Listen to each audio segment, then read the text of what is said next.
नमस्कार दोस्तों, आप सबका स्वागत है अपने YouTube चैनल बेस्ट स्टडी 2020 में। अगर आप किसी भी एग्जाम की तैयारी कर रहे हैं, जैसे शिक्षक भर्ती, SSC, NDA, railway, air force, UP triple S C PET, कोई भी एग्जाम हो, यह वीडियो आपके लिए महत्वपूर्ण होने वाली है। 29 सितंबर डेली करंट अफेयर से रिलेटेड सारे क्वेश्चन आपको इस वीडियो में मिल जाएंगे। अब हम अपने प्रश्न की ओर बढ़ते हैं। आज का हमारा पहला प्रश्न है, हाल ही में एम स्वामीनाथन का निधन हो गया, इन्हें किस उपनाम से जाना जाता था? बताइए दोस्तों, इसका आंसर क्या होगा?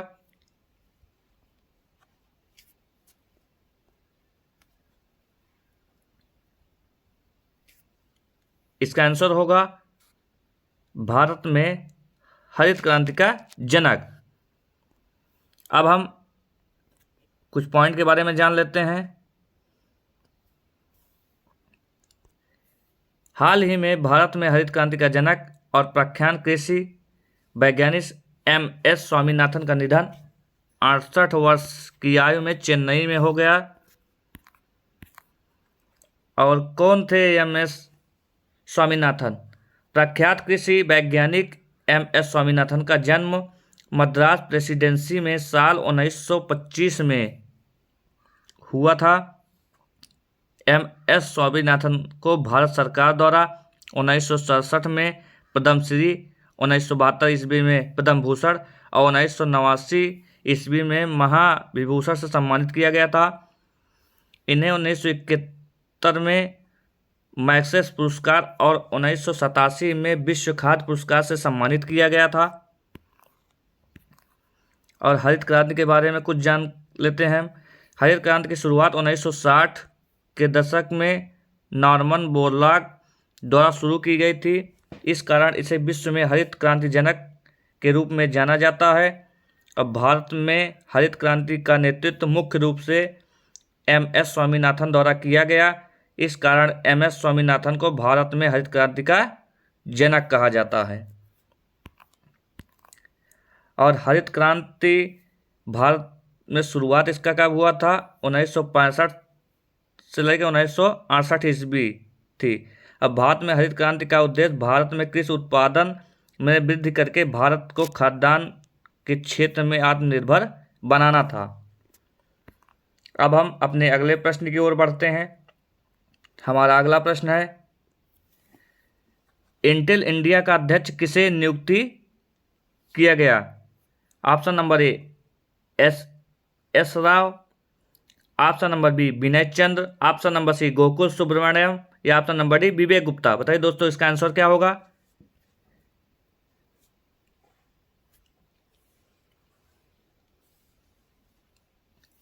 इसका आंसर होगा option number C Gokul Subramaniam. अब हम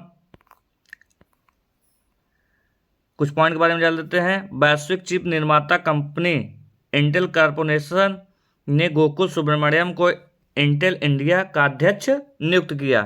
यही हैं सुब्रमण्यम। अब हम कुछ पॉइंट के बारे में जान लेते हैं। इंटेल इंडिया के उपाध्यक्ष और प्रबंधन निदेशक संतोष विश्वनाथन हैं। और इंटेल कॉर्पोरेशन इंटेल यह अमेरिकी बहुराष्ट्रीय निगम और प्रौद्योगिकी कंपनी है। इसकी स्थापना 1968 में हुई। इसका मुख्यालय कैलिफोर्निया, यूएस।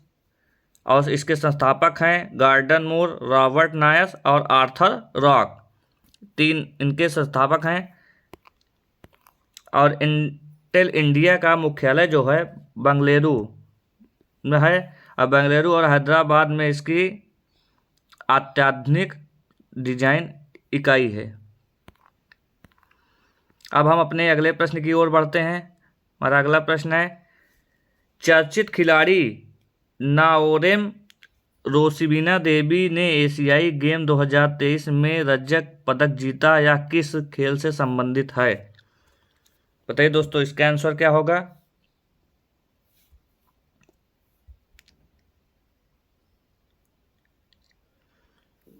इसका आंसर होगा ऑप्शन नंबर बी विशु। अब हम विश्व के बारे में जान लेते हैं। भारत में नोरेम रोसिबिना देवी ने चीन के होंग झोउ में एशियन गेम 2023 में महिलाओं को 60 किलोग्राम विश्व स्पर्धा में रजत पदक जीता। अब फाइनल में नोरेम रोसिबिना देवी को चीन की वू जियो ओबेई से हार का सामना करना पड़ा। नोरेम रोसबीना देवी का यह एशियाई खेल में दूसरा पदक था। इससे पहले इन्होंने 2018 में जकार्ता में आयोजित एशियाई खेलों में कांस्य पदक जीता था। और भारत में एशियाई प्रतियोगिता में विश्व को 10 पदक जीते हैं, जिसमें 2 रजत और 8 कांस्य पदक शामिल हैं। और संध्या रानी देवी ने 2010 में 16वें एशियाई खेलों गुआओझोउ में महिलाओं के 60 किलोग्राम में भारत के लिए विश्व में पहला पदक रजत जीता है। और वुशु का अर्थ क्या है? वुशु शब्द चीनी शब्दों के मेल से बना है। वु का अर्थ है युद्ध और शु का अर्थ है कला। यह एक मार्शल आर्ट प्रतियोगिता है। अब हम अपने अगले प्रश्न की ओर बढ़ते हैं। हमारा अगला प्रश्न है, टाइम वर्ल्ड यूनिवर्सिटी रैंकिंग 2024 में भारत कौन सी स्थान की यूनिवर्सिटी रही? Option number A Stanford university, option number B Oxford university, या option number C Massachusetts university of technology, या option number D Harvard university. बताइए दोस्तों, इसका आंसर क्या होगा?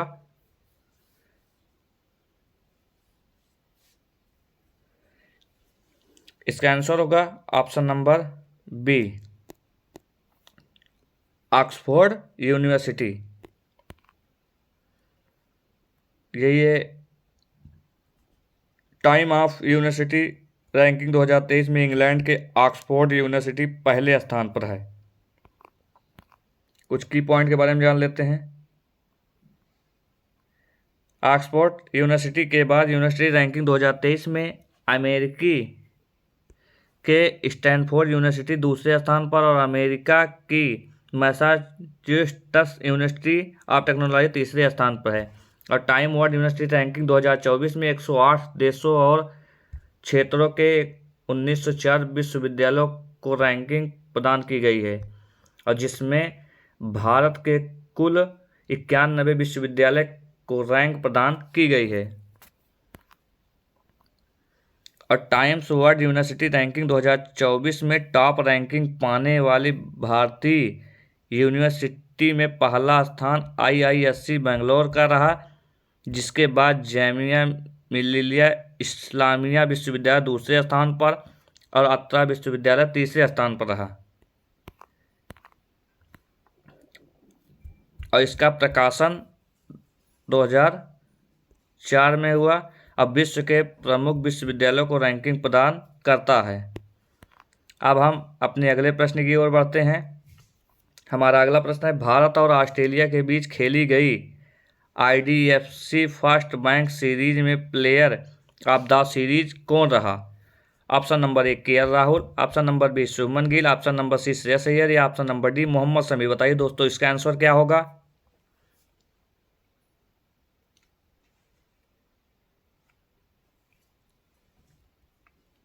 इसका आंसर है option number B Shubman Gill.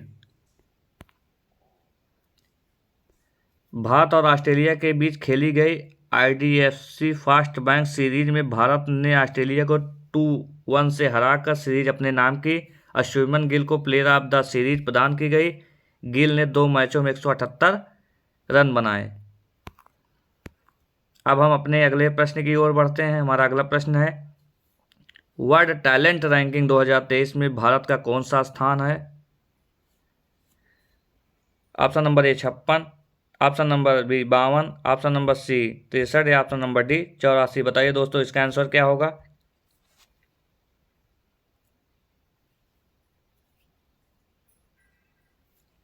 इसका आंसर होगा ऑप्शन नंबर ए 56। और international institute for management development के द्वारा जारी की गई वर्ल्ड टैलेंट रैंकिंग 2023 में दुनिया की 64 अर्थव्यवस्थाओं में भारत 56वें स्थान पर रहा। अब पिछले वर्ष वर्ल्ड टैलेंट रैंकिंग 2022 में भारत का 52वां स्थान था। वर्ल्ड टैलेंट रैंकिंग 2023 में स्विट्जरलैंड पहले स्थान पर, जबकि लक्ज़मबर्ग दूसरे स्थान पर और आइसलैंड तीसरे स्थान पर रहा। इस रैंकिंग में अमेरिका 15वें स्थान पर, जबकि चीन 41वें स्थान पर और यूके 35वें स्थान पर। वर्ल्ड टैलेंट रैंकिंग और IMD world talent ranking quality of life, minimum wage, primary से लेकर सेकेंडरी एजुकेशन आदि के आधार पर रैंकिंग तैयार करता है। अब हम अपने अगले प्रश्न की ओर बढ़ते हैं। निम्नलिखित में से कौन भाषाई आधार पर राज्यों के पुनर्गठन के लिए गठित JBP समिति का अध्यक्ष सदस्य नहीं था? बताइए दोस्तों, इसका आंसर क्या होगा?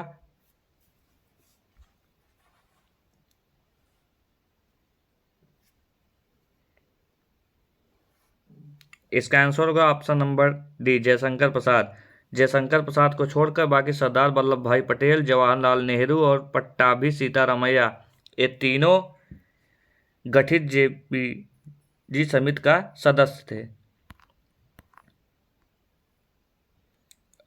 और JBP समिति का गठन जो है दिसंबर 1948 में हुआ और इस समिति में जवाहरलाल नेहरू, वल्लभ भाई पटेल और पट्टाभी सीतारामैया शामिल थे। इसने अपनी रिपोर्ट में केवल भाषाई आधार पर राज्यों के पुनर्गठन को खारिज कर दिया, बल्कि आपसी सहमति, आर्थिक और प्रशासनिक व्यवहार्यता पर जोर देते हुए भाषाई आधार पर राज्यों का गठन का सुझाव दिया। अब हम अपने अगले प्रश्न की ओर बढ़ते हैं। हमारा अगला प्रश्न है, प्रधानमंत्री के पंजाब दौरे के दौरान सुरक्षा में हुई चूक की जांच के लिए गठित समिति का अध्यक्ष किसे बनाया गया? बताइए दोस्तों, इसका आंसर क्या होगा?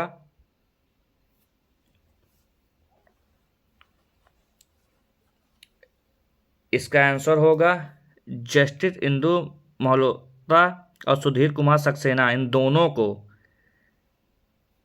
गठित समिति का अध्यक्ष बनाया गया, इसलिए इसका ऑप्शन होगा ए और बी दोनों। और केंद्रीय गृह मंत्रालय द्वारा इस घटना की जांच के लिए 3 सदस्यीय समिति का गठन किया गया है। इसकी अध्यक्षता मंत्रिमंडल सचिवालय के सचिव सुरक्षा सुधीर कुमार सक्सेना करेंगे। और सुप्रीम कोर्ट ने भी सुरक्षा की चूक की जांच के लिए 5 सदस्यीय समिति का गठन किया, जिसकी अध्यक्षता सेवानिवृत्त न्यायाधीश न्यायमूर्ति इंदु मल्होत्रा ने की। अब हम अपने अगले प्रश्न की ओर बढ़ते हैं। हमारा अगला प्रश्न है, अजय भल्ला समिति का संबंध किससे है? बताइए दोस्तों, इसका आंसर क्या होगा?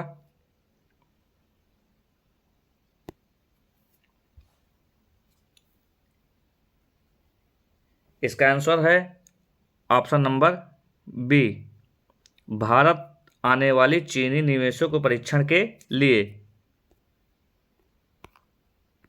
अब हम अपने अगले प्रश्न की ओर बढ़ते हैं। हमारा अगला प्रश्न है, राष्ट्रीय जल नीति मसौदा तैयार करने के लिए गठित समिति का संबंध किससे है?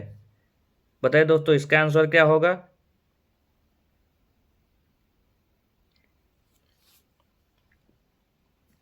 इसका आंसर होगा मिहिर शाह समिति। अब हम अपने अगले प्रश्न की ओर बढ़ते हैं। हमारा अगला प्रश्न है, सुरजीत भल्ला समिति का संबंध किस निम्न में से किससे है? बताइए दोस्तों, इसका आंसर क्या होगा?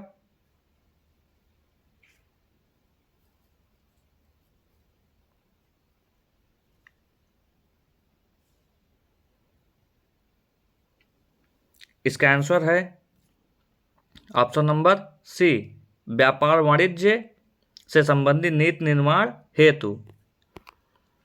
और वाणिज्य विभाग द्वारा डॉक्टर सुरजीत एस भल्ला की अध्यक्षता में उच्च स्तरीय सलाहकार समूह HLLG का गठन किया गया। इस समिति ने भारत द्वारा किए जाने वस्तुओं एवं सेवाओं के निर्यात को वर्ष 2025 तक 2 गुना अर्थात 1,000 बिलियन अमेरिकी डॉलर करने की सिफारिश की है।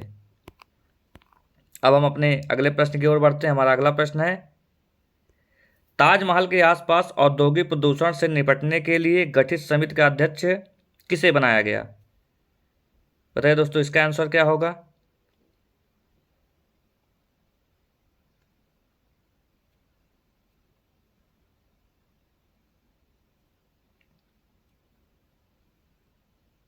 इसका आंसर है option number D, CK Mishra.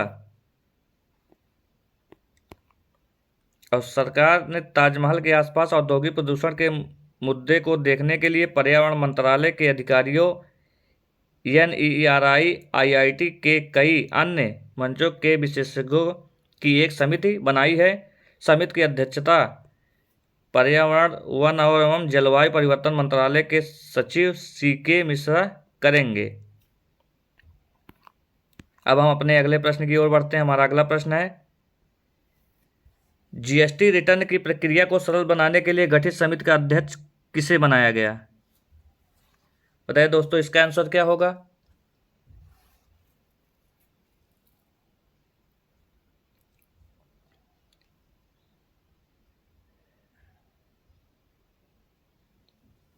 इसका आंसर होगा ऑप्शन नंबर ए, अजय भूषण को। GST रिटर्न की प्रक्रिया में आसान बनाने की दिशा में सरकार ने बड़ा कदम उठाया है। केंद्र ने GST नेटवर्क GSTN के चेयरमैन अजय भूषण पांडे के नेतृत्व में 10 सदस्यीय कमेटी का गठन किया। कमेटी चालू वित्त वर्ष रिटर्न से जुड़े नियम, कानून व प्रारूप के किसी तहत के बदलाव को जरूरत को लेकर सुझाव देगी। इस समिति में गुजरात, कर्नाटक, पंजाब और आंध्र प्रदेश के कर आयुक्त शामिल किए गए हैं। अब हम अपने अगले प्रश्न की ओर बढ़ते हैं। हमारा अगला प्रश्न है, त्रिस्तरीय पंचायती राज व्यवस्था का संबंध किस समिति से है? बताइए दोस्तों, इसका आंसर क्या होगा?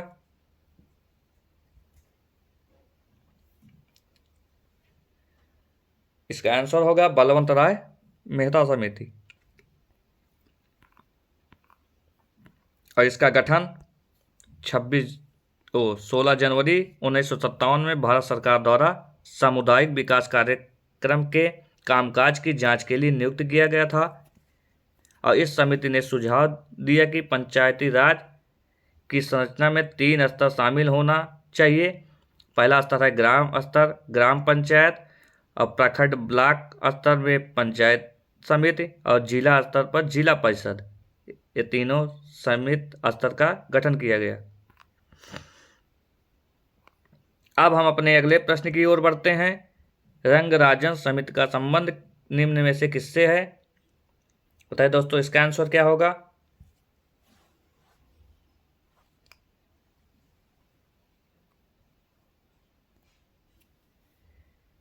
इसका आंसर है गरीबी मापने की पद्धति की समीक्षा।